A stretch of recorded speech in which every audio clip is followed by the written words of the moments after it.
All right, hi everyone. My name is Sarah Nguyen. I am a first year PhD student at Information School, and this project that I'll be presenting to you all is called Sending News Back Home, Analyzing the Spread of Misinformation Between Vietnamese and Diaspora Communities During the 2020 Presidential Election. So just a quick overview of my research team and the people I've been working with. I've been working with a postdoctoral fellow, Rachel Moran, at the Center for an Informed Public, and there's myself in the middle, and then also graduate student of the Human-Centered Design and Engineering, Lynn Bui.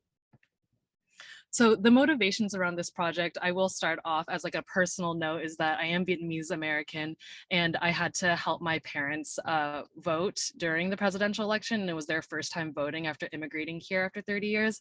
So this is like a very personal project. But then also within the misinformation and disinformation field itself, we noticed that there is a big dearth of research and just interventions for non-English language fact-checking or misinformation flagging. So this came up as in a yearly report about the state of the field, which you can see quotes here, is that we need to better understand the needs of communities where information verification is currently more difficult or where data voids may exist. And so then the screenshot here to the right is actually the one and only organization that's doing fact checking in Vietnamese. So they actually fact check in English and then translate it to Vietnamese, which is very grassroots and volunteer run and not sustainable. So this research project itself, we have a few research questions here. The first part are misinformation narratives, and what are the ones that were gained significant traction amongst Vietnamese American communities during the 2020 US elections. And our second research question is, how did the media influencers in Vietnam and in the diasporic communities in the US spread misinformation across election periods? The third research question is, what impact did Vietnamese language fact-checking organizations have on the spread and acceptance of misinformation? And then the fourth research question is, what is needed to build sustainable community-driven information infrastructures to counter misinformation with specific marginalized communities? So with that, we're doing this as a multi-method project. First, it's looking at social media data, doing focus groups discussions, and in-depth interviews. So it's a mix of quantitative and qualitative research. So what I'm going to focus on here are our early research findings, which you can see on our website at cip.w.edu. But the first emergent theme that we looked at are intergenerational divides. And this is what showed up in the social media data as well as within interviews. Intergenerational divides is basically a disconnection of information between generations of Vietnamese people. And this is in their understandings of political, current events, and historical events. So from one of our focus group interviews from a blogger who had volunteered to join, said there are two distinct groups that between older generations and younger generations. Older generations and both don't want to read. They just want to listen to YouTube, Facebook, and then the younger generations, Instagram and TikTok. So if we want to spread information to older generations, it would have to be in Vietnamese and really address the bilingual nature of it that needs to be for information. The second emergent theme is cultural dimensions. And so then this really looks at the political terms and phrases that have conflicting historical and contextual meanings.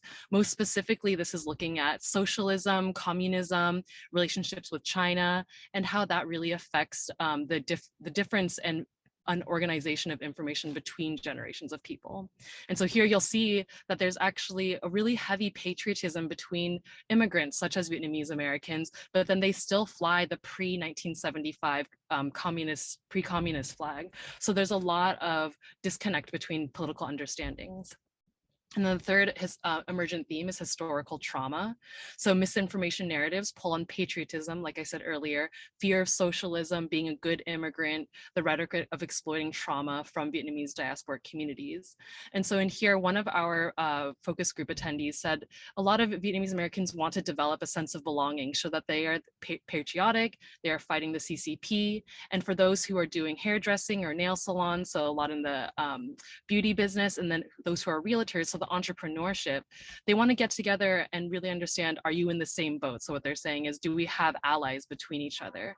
And so then you can see here that during COVID-19 in the picture, there was a lot of people actually protesting against Gavin Newsom in California just because they wanted to reopen the nail salons for their economic well-being. So there's a lot of historical trauma there. And then another emergent theme is power dimensions. So Vietnamese Americans are growing US political power alongside a lot of other Asian American Pacific Islanders overall.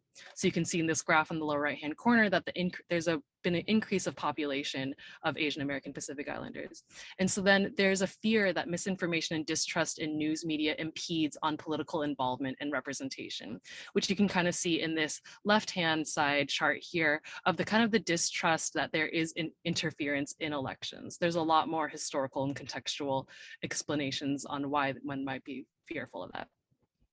Another one is language barriers, where misinformation is readily available in Vietnamese on social media. And that is because there's high cost of translations and the lack of support for local news outlets. And so we can see here in this screenshot in the back is actually one pretty famous radio TV YouTube show called King Radio, who actually talks about news and current events and their support for Trump, but they also sell sketchy Viagra and skincare items during his show.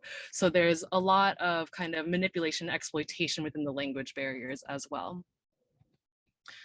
One of the last emergent themes is social media platforms. And this is essentially a majority of Vietnamese language on Facebook and YouTube posts contain misinformation that has not been flagged by platforms. And yet the same narratives that are flagged in English posts are taken down.